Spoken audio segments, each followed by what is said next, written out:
எல்லோருக்கும் வணக்கம். நான் doctor Nithya, Coimbatore cardiac and child clinic, Coimbatore. இன்றைக்கி என்ன நாள் அப்படின்னு கேட்டிங்கன்னா, மார்ச் 14. இன்றைக்கி வந்து வேர்ல்டு கிட்னி டே, அதாவது உலக சிறுநீரக தினம். உலகத்திலேயே சிறுநீரக பாதிப்பு, அதாவது கிட்னி டிசீஸ் ஏற்படுறதுக்கான முக்கிய காரணம், முதல் காரணமாக இருக்க நோய் என்ன அப்படின்னு கேட்டிங்கன்னா சர்க்கரை நோய் தான். இப்போது ஒரு 100 பேருக்கு சர்க்கரை நோய் வருது அப்படின்னா அதில் ஒரு 20 பேர், அதாவது 20% சர்க்கரை நோயாளிகள் வந்து எண்ட் ஸ்டேஜ் கிட்னி டிசீஸ் அப்படின்னு சொல்லுவோம். அதாவது நம்ம டயாலிசிஸ்லாம் பண்ணுறாங்க அப்படின்னு சொல்லுவோம் இல்லையா. ஸோ அந்த அளவுக்கு கிட்னி பாதிப்பு வந்து 100 சர்க்கரை நோயாளிகள் இருக்காங்கன்னா அதில் 20 பேர் டயாலிசிஸில் தான் போய் எண்ட் ஆகுறாங்க. இது இப்போ டயாலிசிஸ் பண்ணுறதுக்கு எவ்வளோ செலவாகும் அப்படின்னு கேட்டிங்கன்னா, ஒரு மாதத்துக்கு 25,000 50,000 வரைக்குமே செலவாகும். இது ஒரு பேஷண்ட்டை பொறுத்து கொஞ்சம் முன்ன பின்ன வேறுபடும். இவ்வளோ செலவையும் தாண்டி அந்த பேஷண்ட்டோட வாழ்க்கை தரம் எப்படி இருக்குன்னு கேட்டிங்கன்னா ரொம்ப மோசமாக இருக்கும். அடிக்கடி இன்ஃபெக்ஷன்ஸு, அடிக்கடி ஹாஸ்பிட்டல் போக வேண்டியது, எப்போ பார்த்தாலும் பிளட் டெஸ்ட் பண்ண வேண்டியிருக்கும்.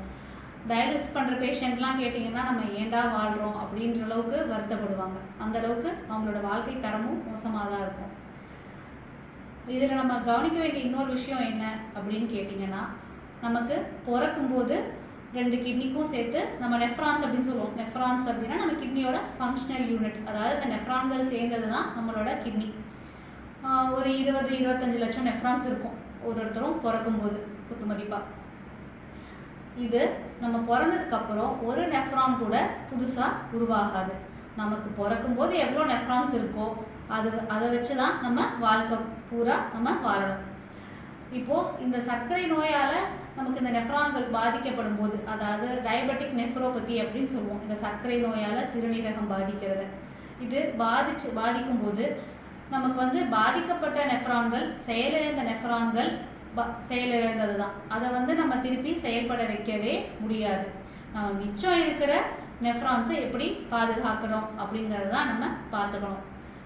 அதனால முடிஞ்ச நம்ம ஃபஸ்ட்டே சர்க்கரை நோய் வராமல் தவிர்த்துக்கிறது பெட்டர். இல்லை சர்க்கரை நோய் வந்துருச்சு அப்படின்னாலும் நம்ம சர்க்கரை நோயை நல்லா கட்டுக்குள்ளே வச்சுக்கணும். நம்மளோட HbA1c வந்து 6 அல்லது 7 அதுக்குள்ளே வச்சுக்கிறது நம்ம கிட்னி பாதிப்பை தவிர்க்கிறதுக்கு ஹெல்ப் பண்ணும்.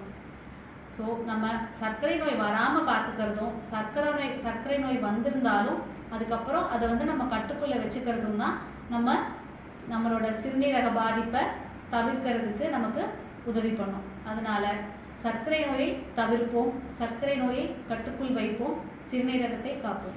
நன்றி.